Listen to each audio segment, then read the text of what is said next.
You all for joining me tonight as we go over Canterbury Tales.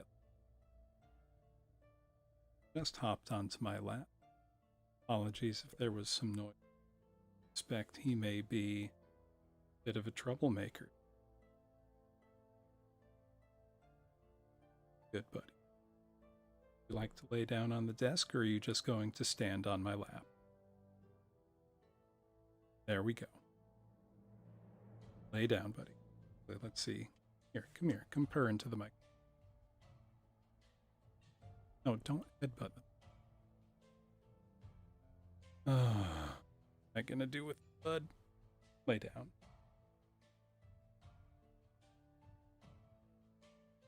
All right. Sorry about that, class. We've got a little kitty cat. By little kitty cat, I mean absolutely gigantic Norwegian forest cat who doesn't know just how much he gets in the way. That's not true. He knows exactly how much he gets in the way. Lay down, buddy. You're blocking OBS. Okay. But, as I was saying, thank you for joining me tonight for the Canterbury Tale. Now, I'm curious, how many of you know what Middle English is? Middle English is the linguistic phase of the English language that was dominant from after the Norman invasion, so post 1066 in England, up until around the late early 1500s. And when we think of Middle English, the biggest work of literature is the Canterbury Tales by Geoffrey Chaucer. Now, Middle English looks fairly similar to modern English, but it's full of words that aren't quite familiar, and we also pronounce it fairly differently to standard modern English. So I thought before I got going, I'd give you just kind of a quick crash course in the pronunciation differences you'll be hearing tonight. So on the left here, we have the text in Middle English, and on the right, a modern translation. I'll be reading the Middle English. Feel free to follow along with the modern translation, though I feel like once you hear the Middle English and see it at the same time, it really does start to make sense. I will do my best. I am not an expert in Middle English, but I will make the best attempt I can. It has been quite some time since I was instructed in Middle English, but it's just a lot of fun to give it a try. So, generally, think of vowel pronunciation in Middle English as being closer to continental European Romance language vowels. So instead of our modern A, E, I, O, U, closer to A, E, I, O, U. And we're going to want to pronounce all of our consonants in ways that we don't necessarily do in modern English. So for example, like a GH sound in a word would be closer to a German like ICH, like ich, closer to that. So you might hear some sounds that are a little unfamiliar. Also, if the background music gets a little too loud, just let me know. I put on some royalty-free, generic, medieval-sounding music, which is a real shame because I have a wonderful album called Songs from the Tavern, and it's music from the time of Chaucer, actual medieval music, but I can't play that because even though the compositions are, 700 years old, the recording is not. So that is not public use. If you're curious, look it up. I believe the artist was Lisette Wesseling, Songs from the Tavern. Really wonderful, fun music that really kind of adds a sense of this is the music that Chaucer would have been familiar with himself while he wrote this.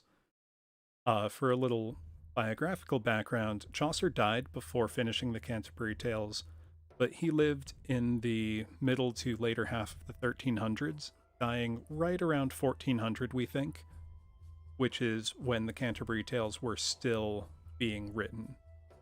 Canterbury being a cathedral town in England where St. Thomas Becket is venerated. You'll hear right in this General Prologue that referenced as the Holy Blissful Martyr. That's a whole separate historical story, but that's just the context here.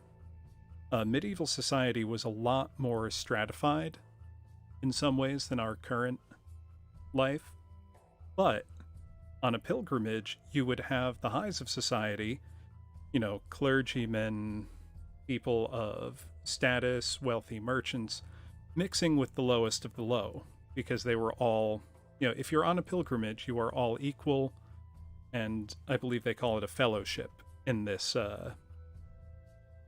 work.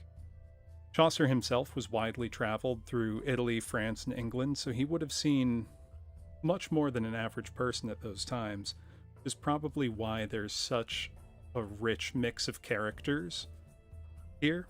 So in this General Prologue, we are introduced to the setting, that being a pilgrimage to Canterbury. Chaucer himself is a character as the author, the narrator of this, and the premise is he's at an inn, the Tabard Inn, and the proprietor offers free dinner to the person who tells the best story.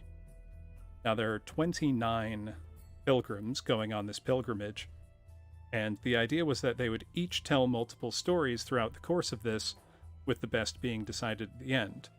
Chaucer died before finishing it, so not only do we not get a winner, we don't get all the stories, but in a way that makes things fairly fun for us as the readers and listeners, because we can talk amongst ourselves and decide what stories we like best. And the stories range from courtly romances that the knight would tell to some really bawdy, off-color tales like the Miller's Tale, which are, scatological and sexual and really quite funny. So we've got, the highs and lows of society. It's all here. It's all a lot of fun. And I'm looking forward to reading it to you. So I'm just going to take a little sip of water here and get into it. I am reading from a physical book here on my desk. If I forget to scroll on the screen, just chat at me and say, "Hey, Professor, please turn the page." And with that, let us be off. I may interject from time to time to explain a word or a phrase that we don't have in English any longer. If that gets annoying and you'd rather just hear the story, just let me know. But here beginneth the book of the Tales of Canterbury. When that April with his sure saute the drocht of March hath persed to the rote, and bathed every vine and switch liqueur, of which thereto engendered is the floor, when Zephyrus eke with his sweete breath and spirit hath in every holt and hath the tendre croppes, and the younge son hath in the ram his half course Irona, and smalle fooles maken melodia, that slepen all the night with open ear, so pricketh him nature in her courages, then longen folk to goen on pilgrimages, and palmeres for to saken stronge strons, to ferne halways, couth and sundry lands, and specially from every sheer's end of England to Canterbury they wende, the holy blissful martyr for to sake, that him hath holpen when that they were sake. Befell that in that season, on a day, in Southwark at the Tabard as he lay, ready to wend in on my pilgrimage to Canterbury with full devout courage, at night was come to that hostelrie well 29 in a company of sundry folk, by adventure falle in fellowship, and pilgrims were they all, that toward Canterbury they wolden ride. The chambres in the stables were wide, and well we were nested at the beste, and shortly when the sonnen was to rest. So had I spoken with him every shon that I was of here fellowship anon, and made forward early for to rise to take our way, there as I you devise. But natheless, while I have time and space, ere that I further in this tale pass, methinketh it accordant to resound to tell you of all the condition of each of him, so as it seemed may, in which they weren and of what degree, and eke in that array that they were in, and at the nicht, and will I first begin. Thank you. Yeah, you do have to kind of put on a different accent when you're reading Middle English, because it wouldn't quite sound right. One word you're going to see a lot in Middle English is ek, E-E-K, which kind of has a long A sound, ek. And it just means also. It's a very helpful word. I kind of wish we still used it today, but I'm sure you can kind of see what I mean, that the words are quite close still in a lot of ways to our modern English. They're like, but natheless, nevertheless, nonetheless, while I have time and space, while I have time and space, ere that I further in this tale pass, methinketh it accordant to resound to tell you all the condition of each of them. You know, while I have the time, I think it's good to tell you the condition of everyone, as it seemed to me. It's a lot of fun to read this, I have to be honest. Also, I don't know how many of you have seen the movie Monty Python and the Holy Grail, but the very rude French knights mock them as like knichts. That's actually fairly close. The nicht would be the actual Middle English pronunciation of that word. It's a clever joke, and just funny. But now, as Chaucer tells us, at the nicht, and will I first begin. A nicht there was, and that a worthy man, that fro the time that he first began to ride out, he loved chivalry, truth and honour, freedom and courtesy. Full worthy was he in his lord his ware, and thereto had he ridden, no man fare, as well in Christendom as in heathenesse, and every honoured for his worthinesse. At Alessandri he was, when it was won, full oft time he had the board begun above all the nations in Prussa. In Latau had he reside, as in Russa, no Christian man so oft of his degree, and Gernard at the sage ec had he be of Algezire, and ridden in Valmarie. At Liège was he, and at Satelier, when that they were won, and in the great to say at many a noble army had he be. At mortal battalions had he been 15, and foughten for our faith at Tramasine and Listes threes, and I slain his foe. This ilke worthy nicht had been also sometime with the Lord of Palatia, again another heathen in Turkia. And evermore he had a sovereign price, and though that he were worthy, he was wise, and of his port as make as is a maid, he never yet no villainy ne said in all his life unto no manner wicked. He was a very perfect, gentle nicht. But, for to tell you of his array, his horse were good, but he was not gay. Of fustian he were a gay pawn, ad'll be mustered with his halberd gone, for he was lately come from his viage, and went for to do'n his pilgrimage. So basically, there's a knight, very honorable, and we hear about some of the battles and exploits that he might have seen. So at Alexandria, he was there in that siege, so we can say, okay, this knight was probably a crusader. He'd been in Latvia, Russia, Prussia, Granada, Algiers, all over, that portion of Europe. The Great Sea would be the Mediterranean. He'd fought 15 mortal battles and defended his faith, and in duels he always killed his foe, but he never said anything bad against anyone else. He's a perfect knight. The image of, the knight of the courtly romance. Romance was a genre that was very popular at this time among, lords and ladies types. No, kitty, please move. Sorry, cat trying to hop up onto my desk. But so any reader at this time would have recognized, oh, this knight is such a picture perfect character. It's as if he stepped out of this courtly romance genre. His horse is good, but it's not brightly colored or, out of, he's not ostentatious. He's humble, honorable. He was a very parfait gentle knight. Perfect knight. And with that knight rode a squire.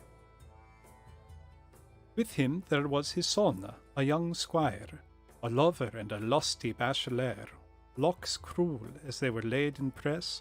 Of 20 year of age he was, I guess. Of his stature he was of even length, and wonderly delivery, and of great strength.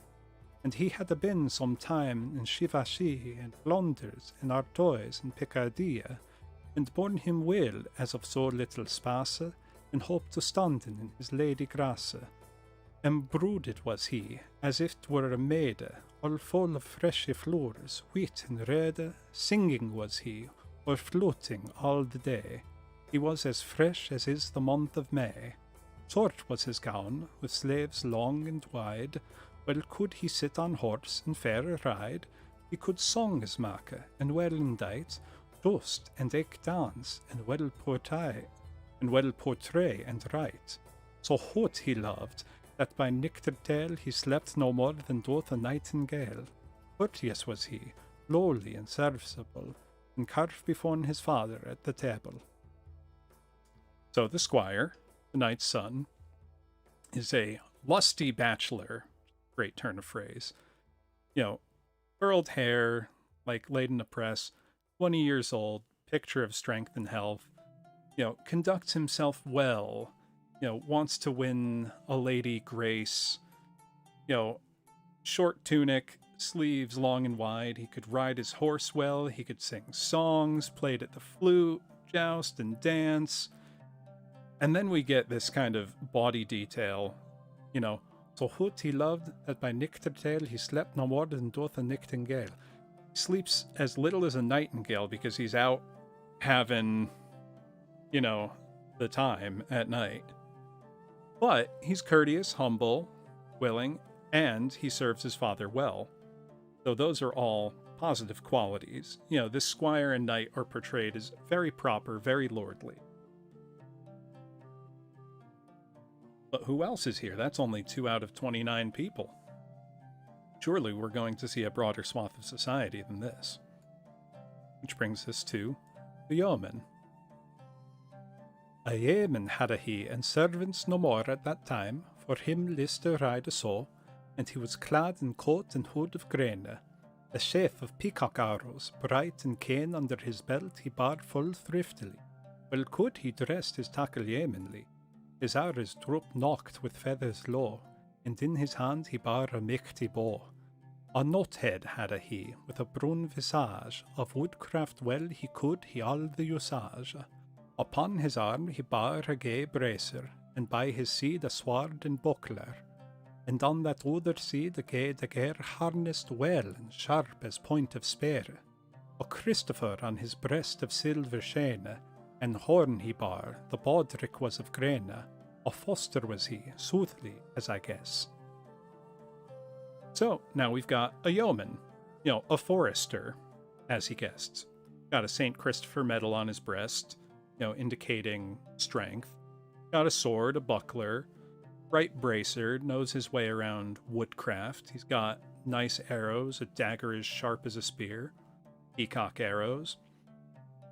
There's phrases that are so close to their modern English, a sheaf of peacock arrows, bright and keen, under his belt he bar full thriftily. Peacock arrows. Pretty simple to puzzle that one together, but if you just look at it, it's a little weird. But when you know how to say it, it all starts to make sense. But let's see. Who else have we got among the party? There was also a nonna, a prioressa, but of her smiling was full simple and coy. Her grotesque oath was but by Saint Eloi, and she was cleped Madam Eglantine. Full well she sung the service divine, and tuned in her nose full samely. In French she spak full far and fetisly. After the skull of Stratford at the bow, for friends of Paris was to hear or know. At mette well taught was she withal, he lets no morsel from her lips fall, ne wette her fingers in her sauce depe, well could she carry a morsel, and well kepe that no drop ne frail upon her breast. In courtesy was set full much her list, her overlip wiped she so clean that in her cup there was no farthing sain of grace, when she drunken had a her draught. Full samely after her meat she rocked, and sickerly she was of great disport, and full pleasant and amiable of port. And pennied her to counterfresh a chair of court, had been established of manner, and to been holden digny of reverence. But for to spaken of her conscience, she was so charitable and so piteous she would weep if she saw a mouse caught in a trap, if it were dead or bled. Of smaller hounds had she, that she fed with roasted flesh, or milk and wastel bread, but sore rape if one of them were dead, or if one smote it with a yard of smart, and all was conscience and tendre heart.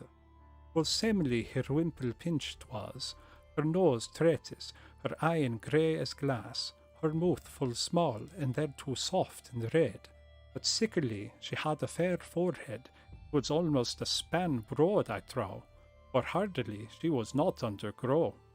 Full fetis was her cloak, and as I war, of small coral about her arm she bar a pair of beads, gaude all with green, and thereon hung a brooch of gold full sheen, on which there was first right a crowned A, after armorel vincit omnia. So now we've got a nun in the party. And she's one of the first characters we get a name for, Madame Eglantine. Klept is Middle English for called or named. If you ever see a Y before a word in Middle English, like yclept, irona, that is a prefix that indicates something's past tense, like yclept, called, irona, has run. So it's more like past participle. And this prioress nun calls by Saint Eloi. She's very courteous, very neat. You get a long description of how she eats, and she's so clean that, you know, she doesn't dip her fingers in sauce. The food doesn't fall onto her. She wipes her lips clean, and she's got a tender heart. You know, if she sees a mouse caught in a trap or bloody, she cries. If someone hits one of her dogs, you know, she cries. We also get a somewhat unflattering description of her physically. You know, we get, she had a fair forehead. It was almost a span abroad, I trow. Like, I trow, by my troth, you might hear later in Shakespeare, is, you know, truthfully, I tell you true. You know, so he's saying, well, yeah, she's got a huge forehead, and for hardly she was not undergrow. She's not undergrown. She's big. I like these funny details we get about people, and I like the way we get them described. You know, it really is as if, you know, we're in a bar and someone's describing all these other people to you. It's like, oh yeah, she eats really neatly, you know, the food doesn't go on, you know, she never drips. Bleeding heart, you know, don't let her see a mouse caught in a trap, she'll cry. But man, she's got a big forehead. That's kind of the vibe we're getting here, which is part of what makes this, you know, such an entertaining read, but also what keeps it so modern. You know, despite being probably 630 years old at this point, you know, people haven't changed. The way we talk about each other hasn't changed. And I find that kind of reassuring. You know, we're still the same people we've always been. Hydration check. But who else do we have?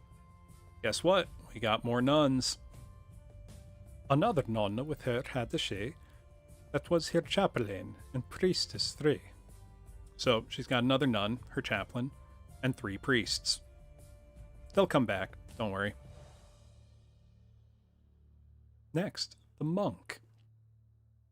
A monk there was, afar for the maestria, an outrider that loved venerie, a manly man, to win an abbot able, full many a dainty horse had a he in stable, and when he rode men nicked his bridle hair, blingin' in a whistling wind as clear and eke as loud as doth the chapel bell. As this lord was keeper of the cell, the rule of Saint Mar or Saint Benet, by cause that it was old, and some does straight this ilky monk let old things passe, and he held after the newer world the spasse. He yaft not of that text a pulled hen, that saith that hunters baith not holy men. Nay, that a monk, when he is wretchelese, is licking till a fish that is waterless. This is to saying, a monk out of his cloistre, but ilky text held he not worth an oyster, and I said his opinion was good. What should he study and make himself in wood? Upon a book in cloistre alway to pour, or shrinking with his hands and labore and as Austin bit, how shall the world be served? That Austin have his swink to him reserved. Therefore he was a prickosur right, grey hounds he had, as swift as fool in flicht. Of pricking and hunting for the hare was all his lust, for no cost would he spare. I say his sleeves profiled at the hond with grease, and that finest of a lond, and, for to fasten his hood under his chin, he had of gold he wrought a curious pin. A love knot in the great renda there was, his head was bald, that shone as any glass, and eke his face, as it had been anoint, he was a lord full fat and in good point. His eye in stepe, rolling in his head, that stemmed as a furnace of a lead, his boot is supple, his horse in great estate, now certainly he was a fair prelate. He was not pale as a 4-pound ghost, a fat swan loved he best of any roast, his palfrey was as brown as is a bear. So now we've got the description of a monk. And this monk is not your, cloistered away, illuminating a manuscript monk. No, this monk is a manly man. He's got a lot of fine horses in his stable. He loves to ride out with his bells clanging. And when he thinks of those texts that say, a monk must be closeted away, he says, he yaff not of that text a pulled hen. He doesn't give a damn about that. He gave for that text not a plucked hen. Yaff is another great word. YAF gave. He hath not of that text a pulled hen that saith hunters baith not holy men. If it says a, holy man can't be a hunter, phooey, he doesn't agree with that. And we get Chaucer editorializing, I said his opinion was good. Why should he study as a madman would? Or yet labor with his hands as Austin bids. Austin being, I believe, an order of monks. And then we hear more about what he's got. He's got greyhounds. We hear about his clothes. He's wearing a pin. He wrought a curious pin, a love knot in the greater end there was. This monk, like most monks in fiction we think of, is bald. His head shines like glass. He's, got bulging eyes. Kind of a weird looking dude. Loves to hunt. I just love these very, very good descriptions. And then the lines at the end barely need translation at all. A fat swan loved he best of any roast. Roast. Dude loves his... I'm just thinking like when you come home from the grocery store with a roast chicken and you just end up eating half of it. I can relate to this guy. I think we all can. But then, who have we next? The Friar, another holy man. And you'll notice there's a lot of contrast in the ways different clergy are discussed here. Chaucer was very smart and he understood ways to make commentary on society around him.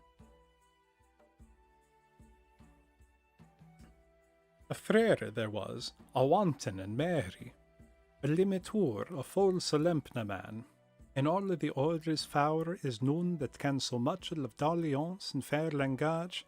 He had a maid full many a marriage of younger women at his own cost. Unto his ordre he was a noble post, and well beloved and familiar was he with franky lanes over all in his country, and eke with worthy women of the town, for he had power of confession. As said himself more than a curate, for of his ordre he was licentiate. Full sweetly heard he confession, and pleasant was his absolution. He was an easy man to give penance, then as he wist to have a good pittance, for unto a pauvre order for to give is signe that a man is well shrive. Or if he have, he durst make a vaunt, he wist that a man was repentant. For many a man so hard is of his heart, he may not weep, although him sore smart. Therefore, instead of weeping in prayers, men mote give silver to pauvre frères. His type it was a forest full of knaves and pains for to yaven younger wives, and he certainly had many a merry note. Well could he sing and play an honour rote. Of yeddings he bar outly the price. He ne quit was as the fleur de lis. Thereto he was as strong as a champion. He knew the taverns well in every town, and every hosteler and tapestraire bet than a lazer or begastere. For unto switch a worthy man as he accorded not, as by his faculty, to have with psych lazars acquaintance. It is not honest, it may not avance, for to deal in with no switch purai, but I with rich and sellers of vitae. And over all, there as profit should arise, courteous was he, and lowly of service. There was no man nowhere so virtuous, he was the best beggar in his house, and yaf a certain firm for the grunt, none of his brethren come there in his haunt. For though a wid we had a knock to show, so pleasant was his in principio, yet would he have a farthing ere he went, his purchase was well better than his rent. And rage he could, as it were richt to help in love days, there could he much help. For there was not like a cloisterer with a threadbare cope, as is a pauvre scholar, but he was like a meister or a pope. Of double worsted was his semi-cope, that rounded as a bell out of the press. Somewhat he lisped for his wantonness, to make his English sweet upon his tongue, and in his harping, when that he had a song. His eyen twinkled in his head richt, as down the stairs in the frosty nicht. This worthy limitour was clept Hubert. So now we hear about the Friar, who's a really interesting character because he's kind of a wanton man. He's arranged lots of marriages, paying for young women to get married everywhere, knows everyone in the county, going well out into the woods. But he was kind of licentious, gave great confession, was easy to give penance. If you couldn't cry and repent, for men, here he describes as being, for many a man so hard is of his heart, he may not weep, and though him score smart, it may pain him, but he can't weep, he's too hard of heart. He says, well, instead of weeping in prayers, maybe give some silver to a poor friar.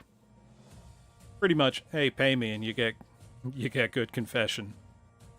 But we're not really getting judgment passed on that. It sounds like Chaucer's like, well, yeah, you do what you do. He knows all the, food sellers in town. He knows well all the taverns in the area.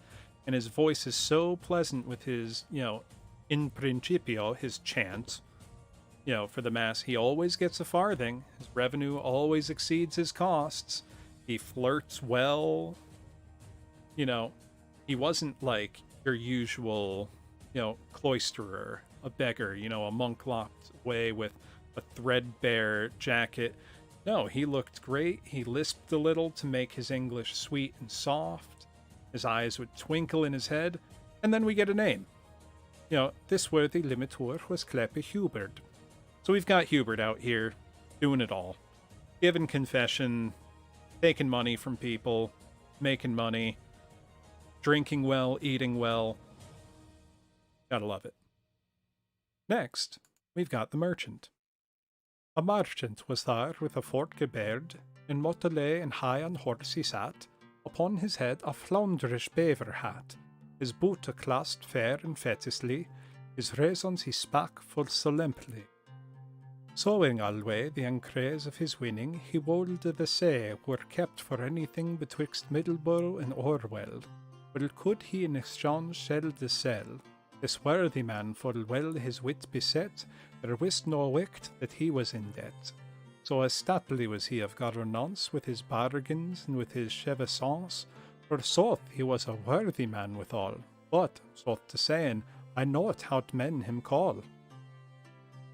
So now we get a quick look at the merchant who's wearing a beaver hat from Flanders, Flemish, which was a sign of wealth. It's important to note that the medieval hat-making trade and economy was very important and would kind of give your status. So someone wearing a beaver hat from Flanders in England, they've got money. He knows how to deal foreign currencies. He knows how to buy and sell. And he gives his opinions like they're the most important because he's talking about, sowing alway the increase of his winning, telling all about the deals he's made, bargains, borrowings. And then Chaucer can't remember his name, but sooth to say, I know it how men him call. Sorry, I don't remember his name.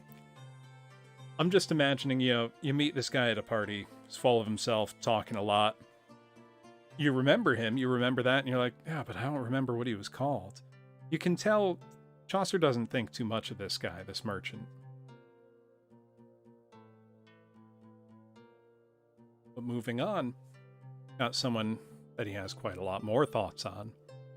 A clerk there was, of Oxenford also, that unto logic had a long ego. As lame was his horse as is a rake, and he was not rich fat, I undertake, but looked wholly, and therefore soberly. Full threadbare was his overrest courtepy, for he had a get in him yet no benefice. They were so worldly for to have office. For him was leverer had at his bed ahead 20 books, clad in black or red, of Aristotle in his Philosophia, and robe as rich, or filthily, or gay sotria, but albe that he was a philosopher, yet had he but little gold in coffre. But all that he micked of his friends hente, on books and learning he had spent, and busily gan for the soulless prayer of him that yaf him wherewith to schole. Of study took he most cure and most heed, knocked o' word spake he more than was need, and that was said in form and reverence, and short and quick, and full of high sentence. Sowing in moral virtue was his space, and gladly would he learn, and gladly teach. So, I relate to the clerk. Clark, English pronunciation, clerk, American English pronunciation, from Oxford. Studied philosophy long ago. Lean horse, lean man, really worn coat. Was very much the kind of beat down looking scholar. And he brought 20 books on this pilgrimage. Aristotle, philosophy, but he's got almost no gold. He might borrow a little from a friend, but nope, he's there with his books. But he loves to learn, he loves to teach, his speech is virtuous. So you get a pretty good impression of this guy. And I think we all know a threadbare professor or two. And next, the Sergeant of the Law.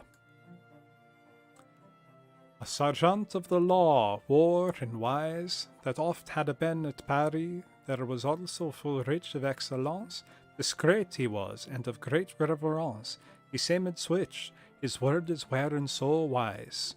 Justice he was full often in assize, by patent and by plain commission, for his science and for his high renown. Of fays and robes had he many own, so great a purchaser was nowhere known, all was fair simple to him in effect. His purchasing might not have been in fact, nowhere so busy a man as he there was, and yet he seemed busier than he was.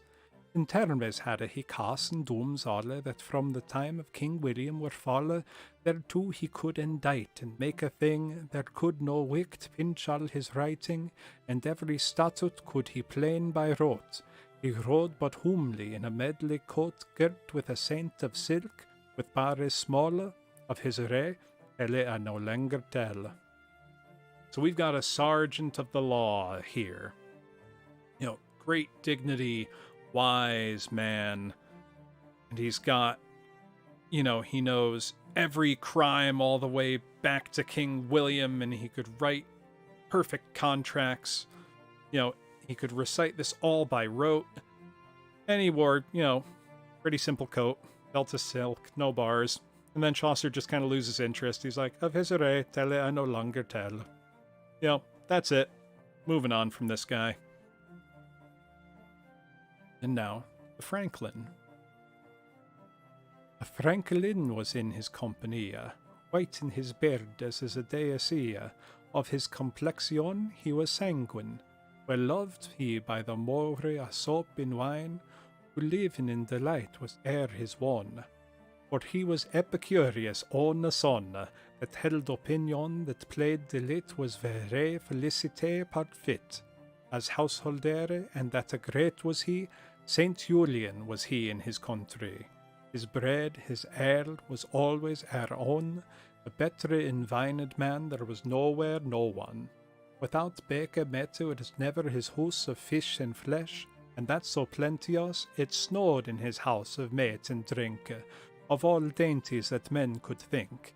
After the sundry seasons of the year, so changed he his meat in his supper. Full many a fat partridge had a he in moor, and many a brame and many a luce in stew.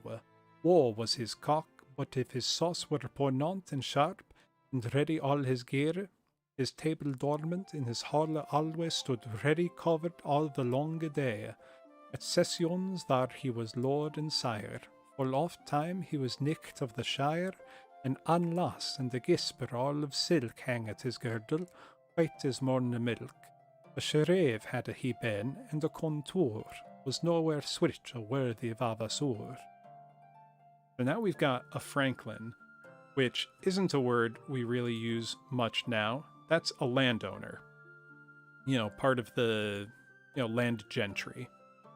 And this guy is rich.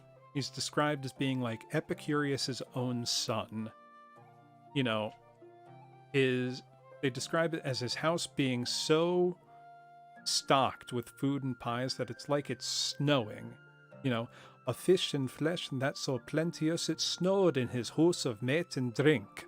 It's snowing meat and drink in the house. Wild. He keeps fattened partridges, he's got bream and pike in his own personal pond. Woe to his cook, because if the sauces weren't good, he's getting kicked out. Country sessions, he was lord and sire, he was a knight in his shire. He'd been a sheriff, a tax auditor. But now, just like everybody else, here he is at the Tabard in Southwark, and he's ready to go on pilgrimage. And now we've got a couple all at once. A haberdasher and a carpenter, a webber, a dyer, and a tapisser, and they were clothed all in a livrée of solemnity and great fraternity. Full fresh and new her gear picked was, their knives were chapped knocked with brass, but all with silver, wrought full clean and well, her girdles and her pouches every dale, well seemed each of him a fair burgess, was sitting in a yelde hall on a dais. Everich for the wisdom that he can, was sharply for to been an alderman. For cattle had they enoch in rente, and eke her wives wold it well assente, and else certain were they to blame. It is full fair to have been yclept Madame, and gone to vigiles all before, and have a mantle royal asher he bore. Gotta say, that one was pretty tough to read. Royal asher he bore. Yeah, carried royally. That's tricky. Yeah, so now we get a haberdasher, a carpenter, a web maker, a dyer, and a weaver, tapestry maker. They're all in, described as solemn great fraternity. Fresh new gear. Their weapons weren't cheaply made with brass, but with silver, made clean and well. Each like an alderman in his own town. So, they're of the well-to-do merchant class, a newly emerging feature in society at that time. Not just serfs and lords now, but we've got, city folk, basically. And that's pretty modern for here.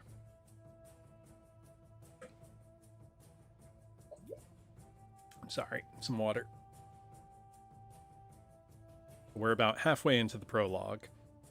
Hopefully this isn't too boring. A cook they had with him for the nuns to boil the chickens with the marry bones, and poudre marchant tart and garlangal. Well could he know a drocht of London all. He could have roast and sape and broil and fry, becken or throw and well bake a pie, but great harm was it, as thought me, that on his shine a murmur had he, or blank manger, that made he with the best. So, they've got a cook. He's great at boiling the chickens and making tart and galangal. Interesting. Galangal. Not a word many people hear, but if you've watched, there's a great YouTube channel called Tasting History with Max Miller. He has gone over some recipes from very much this time period, which were in a book called The Form of Curry.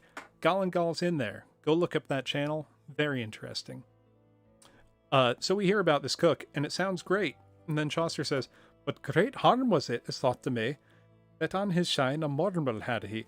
He's got a big open sore on his shin. And then he just says, "Oh, but he makes pretty good, blancmange with the best." That's kind of weird. We get this description of a cook, and he's got a big open wound. Not pleasant. I don't really want my cook to have a festering wound. Don't know about you, class, but not for me. Next. A shipman was there, warning fair by west. For aught I wot, he was of Dartmouth. He rode upon a roundsea, as he could in a gown falding to the knee. A dagger hanging on a lass had he about his neck, under his arm adoon. A hot summer had a mad his hue all brown, and he certainly was a good fellow. Full many a draught of wine had he a draw from Bordeaux wood, while that the chapman sleep. Of nice conscience took he no cape. If that he fought, and had the higher hand, by water he sent him home to every land.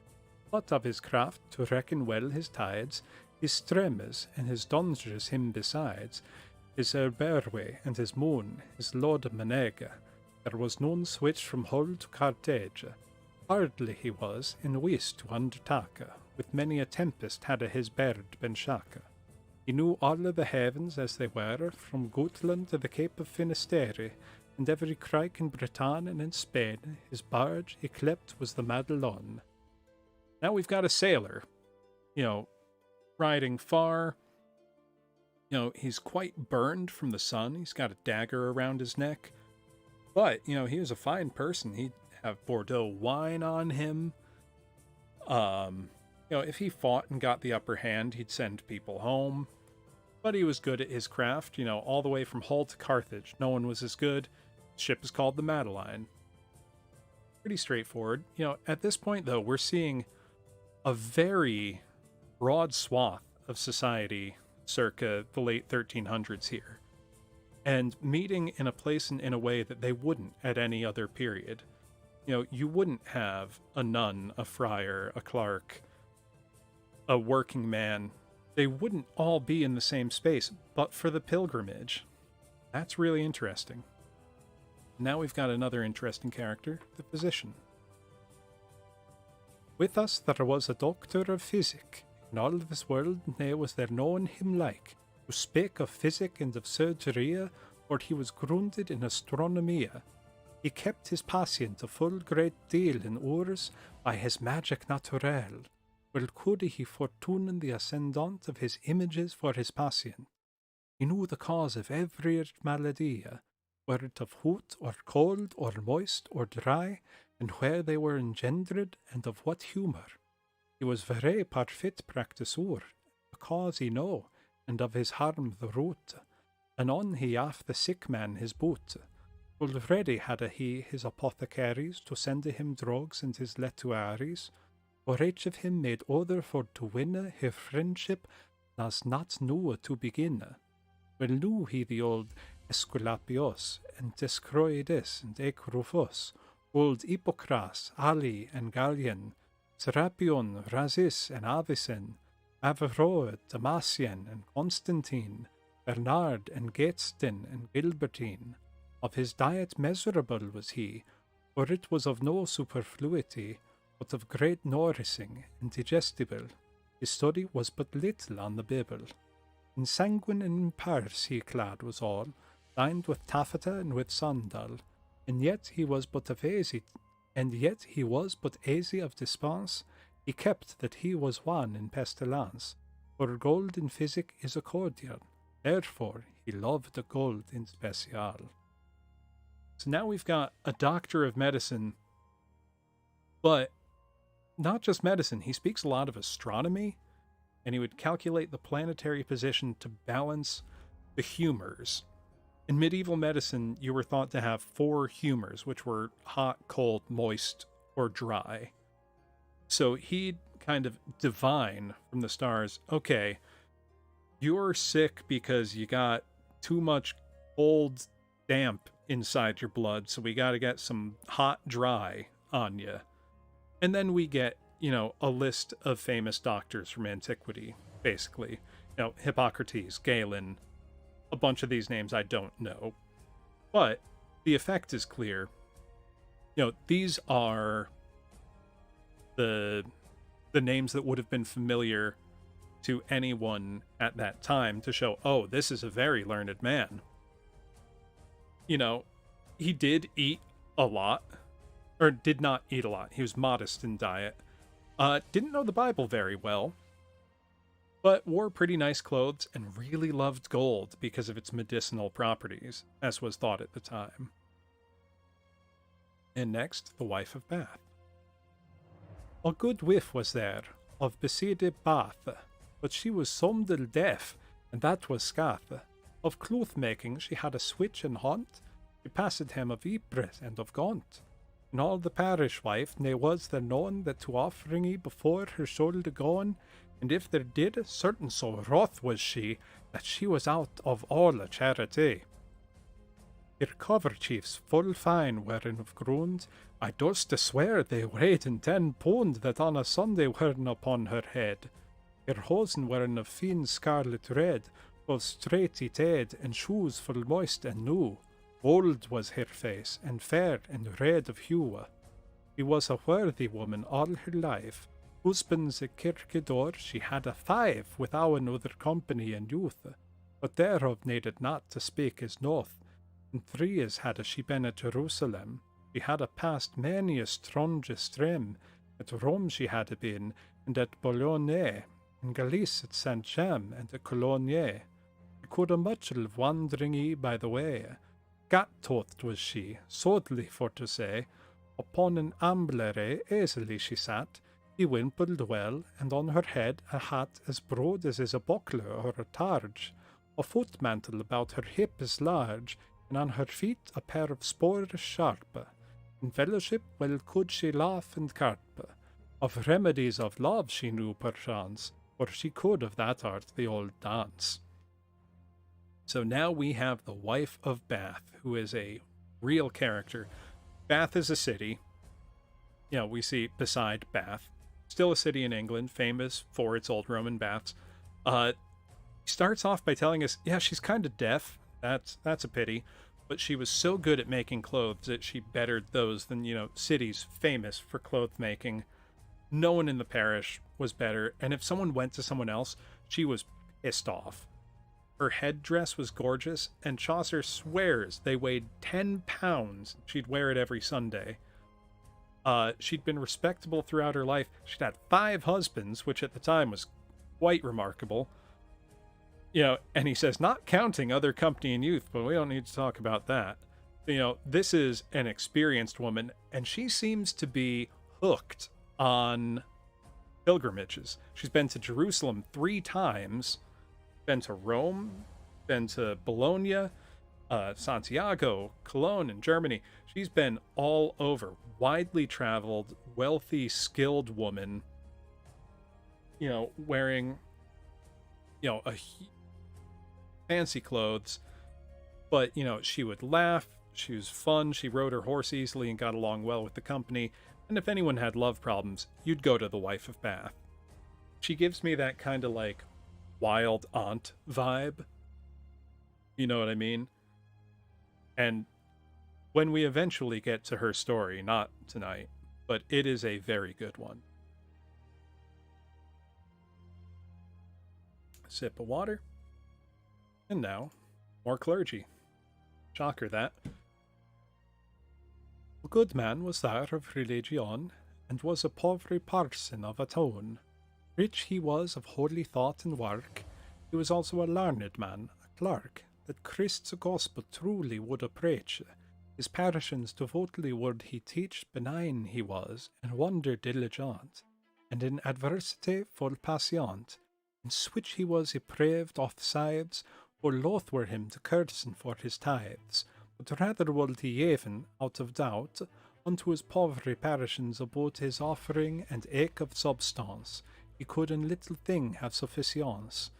Wide was his parish, and houses far asunder, that he ne left a not for rain ne thunder, in sickness nor in mischief to visit the fairest in his parish, watch and light.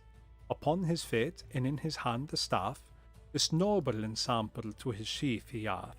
At first he rocked, and afterward he talked.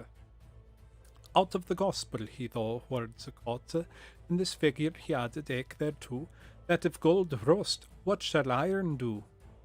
For if a priest be fool, on whom we trust, no wonder is a lewd man to rust, and shame it is if priest take cape, a sheaten shepherd and a clean shape. Well ocht a priest and sample for to give, by his cleanness, how that his sheep should live. He set not his benefice to hire, and let his sheep encumbered in the mire, and ran to London unto St. Paul's, to saken him chantry for souls, or with the brethren to ben withhold, but dwelt at home, and kept well his fold. So that the wolf ne made it not miscareer, he was a shepherd, and not a mercenary. And though he wholly were in virtuous, he was the sinful men not despot house, ne of his spake dangerous nor digne, but in his teaching discreet and benigne, to draw folk to heaven by fairness, by good ensample, this was his business. But if it were persone obstinate, whatso he were of height and love estate, then would he snibben sharply for the nuns, a better priest I trow that nowhere no one is.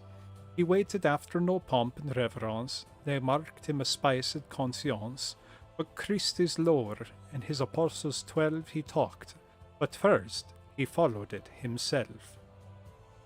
So now we've got a priest, a parson, and this is a very virtuous priest. He's got a wide parish encompassing forests, sickness, rain, thunder, he doesn't care. He goes, he visits everyone. And he, before he tries to teach the gospel, follows it himself. And you can tell Chaucer has a lot of reverence here for someone who not only talks the talk, but walks the walk. Also interesting here, we get some of our first profanity in the Canterbury Tales, of which there is really quite a lot. You'll see what I mean. But, out of the gospel, his words caught, and he'd add a metaphor. He'd make it understandable to his parish. If gold rusts, what will iron do? If a priest is foul and we're supposed to trust,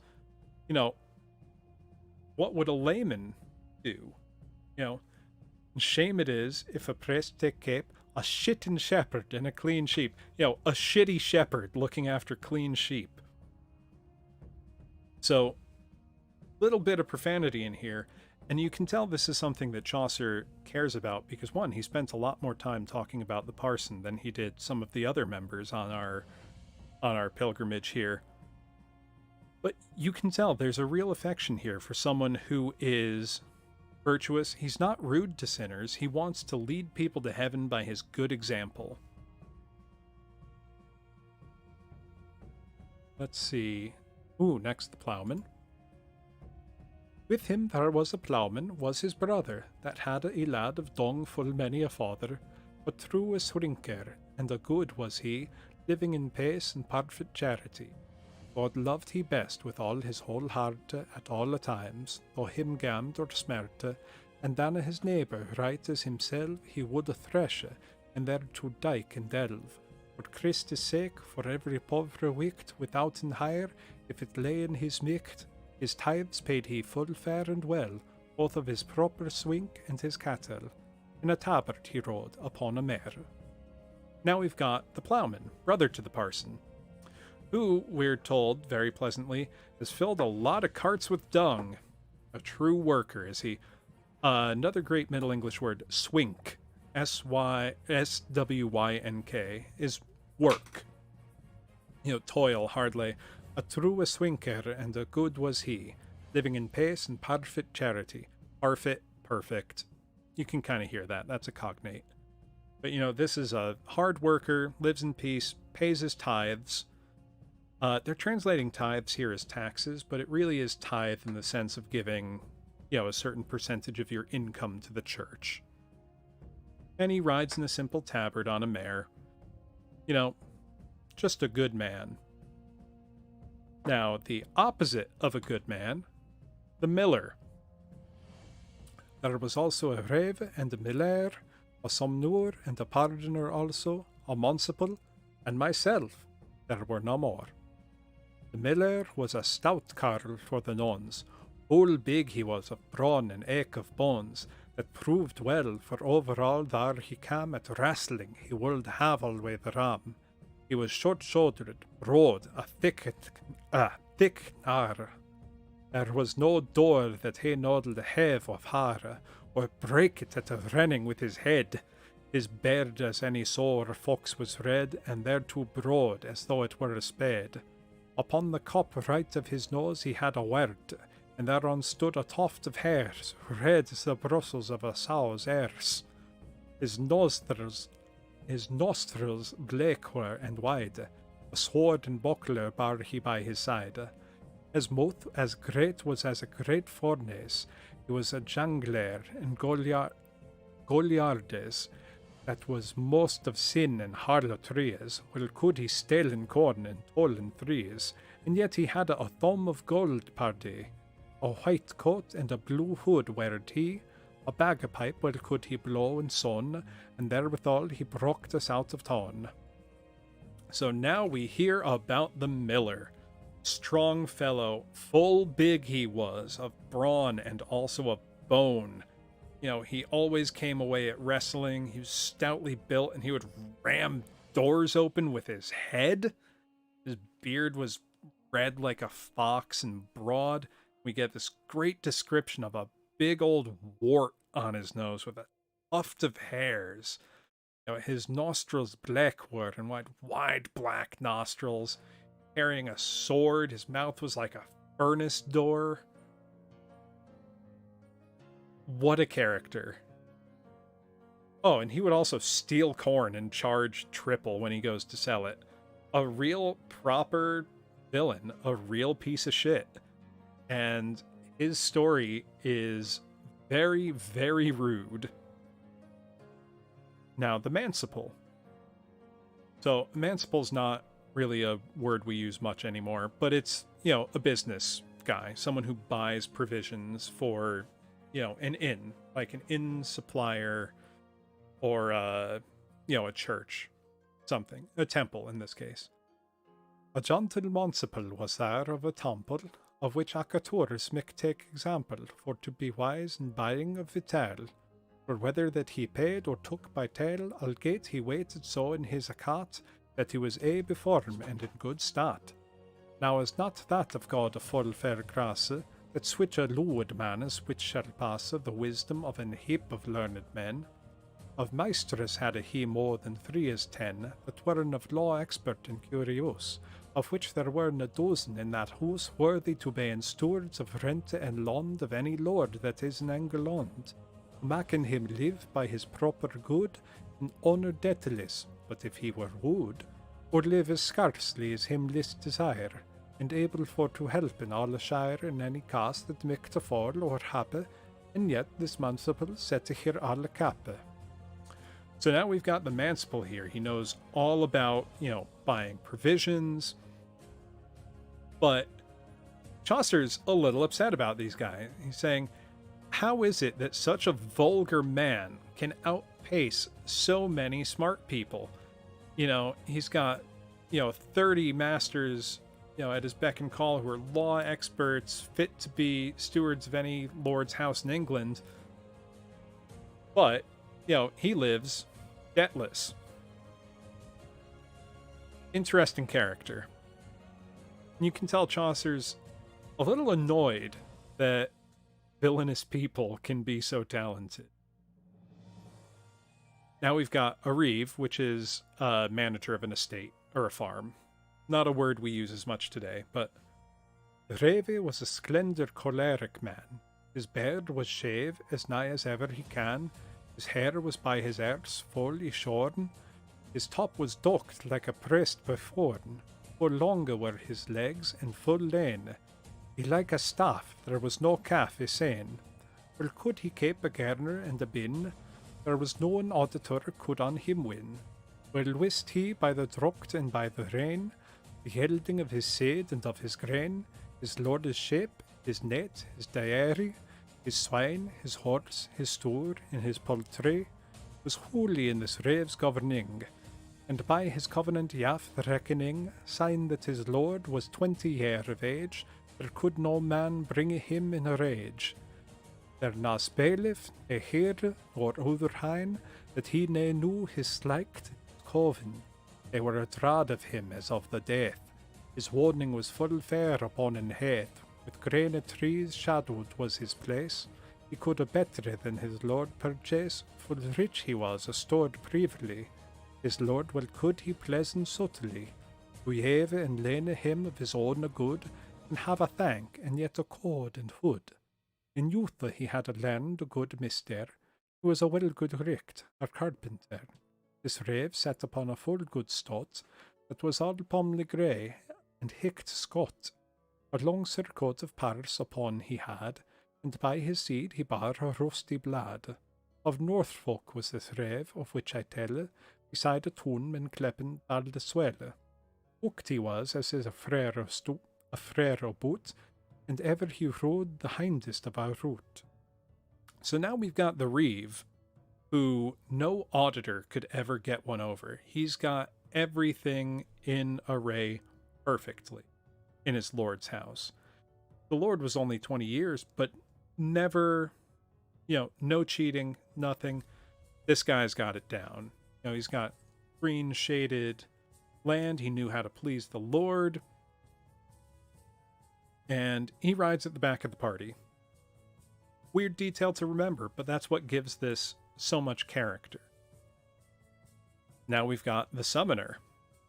Now, summoner would be someone who would say, go call somebody to serve on like a church court, something like that. So not exactly a popular figure in society at that time. Summoner was there with us in that place, that had a fire red cherubin's face, for sauce flame he was, with eye and narrow, as hot he was, and lecherous as a spray, with scarlet brows a black and piled beard. Of his visage children were affared. Their nas quicksilver, the tar ne brimstone, orris, ceres, ne oil of tartar known, ne ointment that would cleanse and bite, that him make the helping of his whelks white. Nor of the nobex sitting on his cheeks, Well loved he garlic, onions, and egg leeks. For to drink in strong wine, red as blood. And would he spake and cry as he were wood. And when that he well drunken had the wine, and would he spake no word but Latine. A few eternas had he, 2 or 3, that he had learned out of some decree. No wonder is he heard it all the day, and eke ye know and well how that a jay can clep in water as well as can the Pope. But whoso could in other thing him grope, than had he spent all his philosophia, I questio quid ioris would he cry. He was a gentle harlot and a kind, a better fellow should men not find. He would suffer for a quart of wine, a good fellow, to have his concubine a 12-month, and excuse him at a full. Full privily a finch could he pull. And if he found o'er a good fellow, he will teach him to have known aught, in switch case of the Erkecten's curse. But if a man's soul were in his purse, or in his purse he should he punished be. Purse is the Erkecten's hell, said he. But well I wot he lied richt indeed, of cursing ocht each guilty man him dread, for curse would slay, richt as a soiling Sabbath, and also war him of a significat. In doctor had he at his own guise the younger girls of the diocese, and knew her counsel, and always her read. A garland had he set upon his head, as great it were for an allstake, a buckler had he made him of a cake. So now we have got the summoner. It's got this pimply, disgusting face that children are afraid of. No treatment, mercury, tartar, no ointment could cleanse him. He's got these nasty boils. He loves eating garlic, onion, leeks, and just drinks strong red wine until he's blackout drunk. And then he'd start talking in Latin, except he only knows a few phrases that he hears at work all the time. So this guy is just disgusting looking, gets drunk, and starts pretending like he can speak Latin when he can't.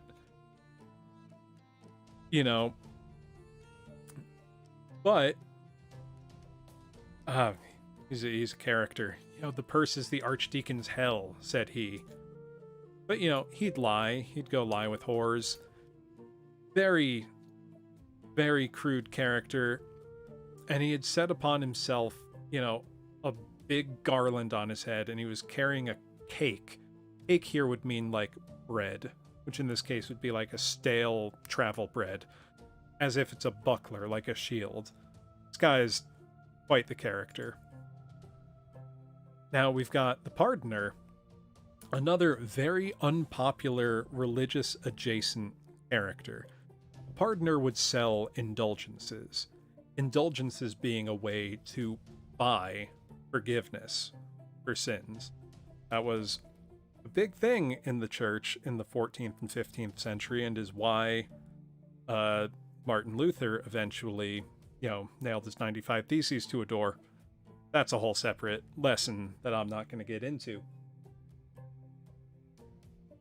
But suffice it to say, a character like the pardoner is intrinsically greasy. Let's go on from there. And the pardoner is with the summoner. Not an accident. With him there rode a gentle pardoner of Roncesvalles, his friend and his compere, that straight was coming from the court of Rome. O Lord, he sung, come hither, love, to me. The summoner barred to him a stiff baron, was never a trump of half so great a sound. This pardoner had a hair as yellow a wax, but smooth it hang as doth a strike of flex. By ounces hang his locks that he had, and therewith his shoulders overspread. But thin it lay by culpins on and on, but hood for jollity werd he none, for it was trussed up in his wallet. Him doctor he rode all of the new jet, his chevrolet, save his cap, he rode all bare, switch glaring even had he as a hair. A vernicle had he sewed upon his cap, his wallet lay before him in his lap, breathful of pardon came from Rome all hot. A voice he had as small as hath a goat, nae bird had he, they never should have, as smooth it was as if it were laid to shave. I trow he were a gelding or a mare, but of his craft from Berwick into Ware, ne was there switch another pardoner. For in his marle he had a pilwy bear, which that he said was Our Lady Vale. He said he had a gobet of the sail that Saint Peter had, when that he went upon the sea, till Jesu Christ him hente. He had a cross of latoon full of stones, and in a glass he had a pig's bones. But with these relics, when that he found a povere person dwelling upon land, upon a day he got him more money than that person got in months two. And thus with feigner flattery and japes he made the person pebble his apes. But truly to tell in all last, he was in church a noble ecclesiast. Well could he read a lesson or a story, but all the best he sung in offertory. For well he wist when that song was sung, he must preach, and well feel his tongue to win a silver, as he full well could. Therefore he sung the merrily and loud. So the pardoner is a real shady character. He's got these long flaxen locks of hair down to his shoulder. No, he wouldn't put his hood on.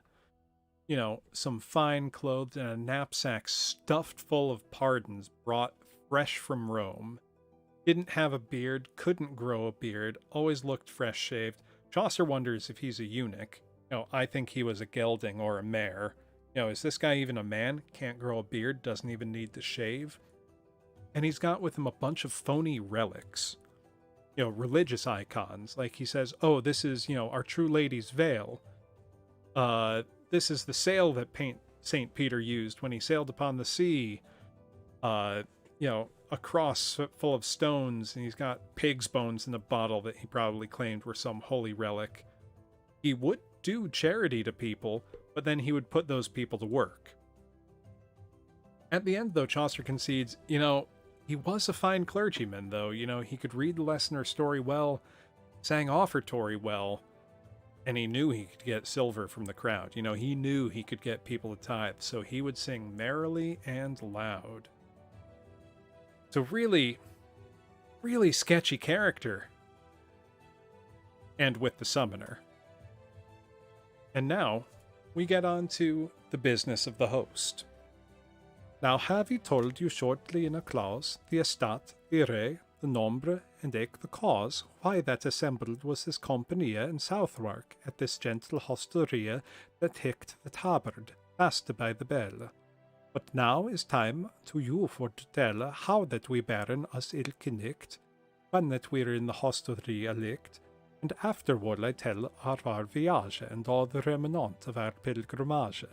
But first I pray you, of your courtesy, that ye narrate it not my villainy. Though I plainly spake in this matter, tell you here words and here cherry, nay though I spake here words properly. For this ye knowen also well as ye, whoso shall tell a tale after a man, he mote recher as nee as ever he can everych a word if it be in his charge, al spake he never so rudelish or large, or else he mote tell his tale untrue, or feign a thing, or find a word as new. He may not spare as though he were his brother. He mote as well say it or word as another, back himself full brood and holy writ, and, well ye wot, no villainy is it. Ec Plato saith, whoso can him read, the words mote be cousin to the dead. Also, I pray you forgive it me, as have I not set folk in here degree here in this tale, as that they should stand. My wit is short, ye may well understand. Great cheer made our host us every shone, and to the supper sette he us anon. He served us with vitale at the best, strong was the wine, and well to drink us lest. A seemly man our host was withal, for to ben a marshal in an hall. A large man he was, with eye and step, a fairer burgess was there known in shep, bold of his speech, and wise and well he taught, and of manhood him lacked richt not. Ect thereto he was richt a merry man, and after supper playing he began, and spak of mirth among his other things, when that he had a maid of reckonings, and said thus, Now, lordings, truly, ye been to me richt welt heartily, for by my truth, if that I shall not lie, I sought not this year so merry a company tones in this herbre as is now. Fain would I do in you mirth, wist ye how, and of a mirth I am right now bethought, to do in you esse, and it shall cost a nocht. Ye go into Canterbury, God ye spade, the blissful martyr quite you here made, and well I wot, as ye goen by the way, it to sharpen you to tailing and to play, for truly comfort nae mirth is known to ride by the way doom is stone, and therefore will I making you disport, as said erst, and doing you some comfort. And if you liketh all by own assent for to stonden at my judgment, and for to worken as I shall you say, tomorrow, when ye raiden by the way, now by my father's soul that is dead, but ye be merry, I will leave me own head. Hold up your hand without more speech. So basically now, we get introduced to the host, the proprietor of the inn, who comes down and says, you are, the merriest company that I have seen yet.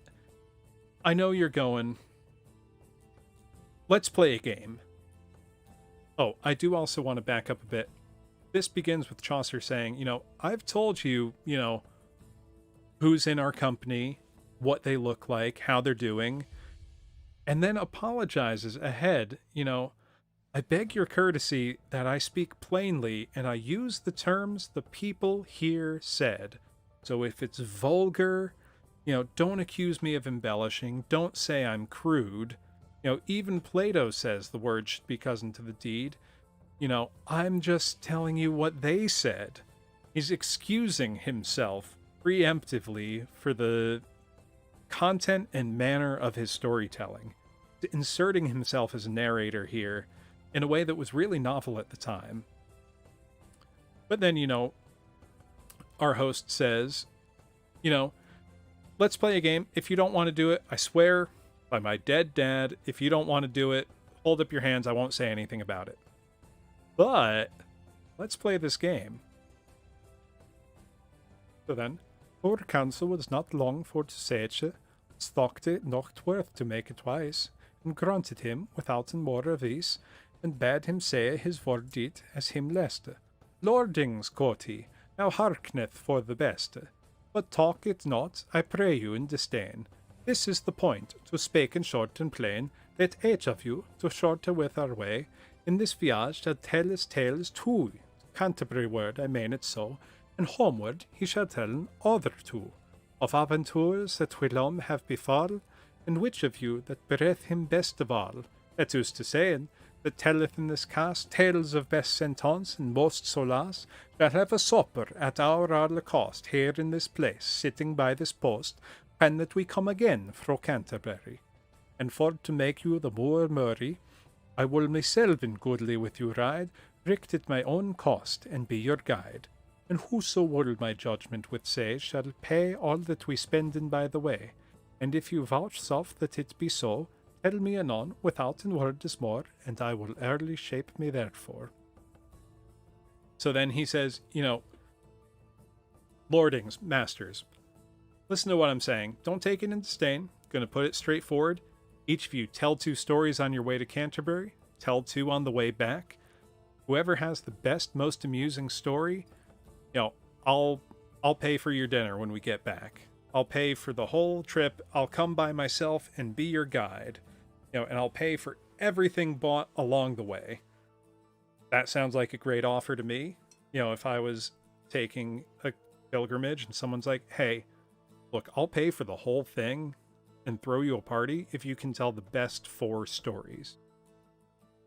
Now, we were introduced to 29 characters times 4. There's not that many stories. I think there's 16 after this. Chaucer did not get all the way through. This thing was granted, and our others swore, with full glad heart, and prayed in him also that he would vouchsafe for to do so, and that he would bear our governor, and that our tales, judge, and reporter and set us up at a certain price, and we will ruled be at his device in high and low, and thus by own assent we been accorded to his judgment. And thereupon the wine was fet anon, we drunken, and to rest went and shone, without any longer tarrying. So, yep, we agreed. We had some wine. Don't tarry anymore. And now they're going to decide the order of the storytelling. Amore, when that day began to spring, up rose our host, and was all our cock, and gardrere for together all in a flock, and forth we ridden, a little more than pass unto the watering of St. Thomas.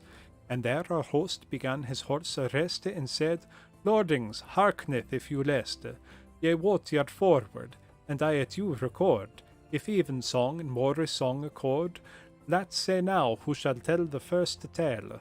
As ever mote I drink wine or ale, whoso be rebel to my judgment shall pay for all that be the way is spent. Now draw the cut, ere that we fairer twine, he which shall the shortest shall begin. Sire nicht, quoth he, my master and my lord, now draw the cut, for that is mine accord. Cometh near, quoth he, my lady prioressa, and ye, sir clerk, that be your shamefastness. Ne studieth not, lay hand to every man, anon to draw in every wicht began, and shortly for to tell as it was, were it by aventure, or sort, or cause, that soth is this, the cut filled to the nicht, of which full blithe and glad was every wicht. And telleth he most his tale, as was reason, by forward and by composition, as he han heard what needeth word as mo. And when this good man saw that it was so, as he that wise was and obedient to keep his forward by free assent, he said, Seeing he shall begin the game, what welcome be the cut, a God's name. Now let us ride, and hearkeneth what I say. And with that word we ridden forth our way, and he began with a right a merry cheer his tale anon, and saiden as ye may hear. So they draw lots. The knight gets the lot and says, well, no more delay. Let me begin this story. And that's where the prologue ends. Next we would have the actual knight's tale, which I don't know if I have in side-by-side format. I do not. I'm going to have to look into that for next time. But I think, class, this is a great place to stop it here. We got through the general prologue of the Canterbury Tales, and I hope that you had fun hearing something new tonight. I don't know, if any of you have had the opportunity to hear Middle English spoken like that before. It's certainly been a long time since I've had occasion to read it like that, but it is very, very fun, and I greatly enjoyed getting to share that with all of you. And I'm looking forward to continuing at some point in the future. I also have a good deal more Middle English literature. I have a number of courtly romances. I have Sir Gawain and the Green Knight, Pearl. I have more Chaucer, Troilus and Cressida. It's a lot of fun. It might be a little tricky to listen to and follow at first, but I think with a little practice and a little context, it's really not so bad. So, thank you very much to everybody who came and listened tonight. And class dismissed. Have a great night.